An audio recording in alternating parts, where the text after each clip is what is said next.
চট্টগ্রামের বোয়ালখালী উপজেলার ৯ নং আমুচিয়া ইউনিয়ন পরিষদের সম্ভাব্য চেয়ারম্যান প্রার্থী হিসাবে আগ্রহ প্রকাশ করেছেন সাবেক ছাত্রনেতা মোহাম্মদ জয়নাল আবেদীন শিকদার।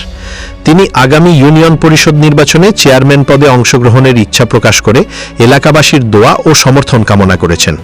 তিনি বলেন, আমি শহীদ রাষ্ট্রপতি জিয়াউর রহমানের আদর্শে বিশ্বাসী একজন সক্রিয় রাজপথের কর্মী।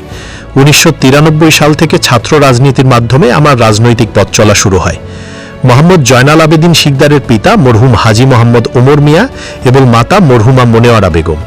তার স্থায়ী ঠিকানা বোয়ালখালী উপজেলার আমুচিয়া ইউনিয়নের ধোরলা এলাকার শিকদার বাড়ি। তিনি জাতীয় বিশ্ববিদ্যালয়ের অধীনে স্যার আশুতোষ সরকারি কলেজ থেকে ২০০০ সালে বিএ পাশ করেন।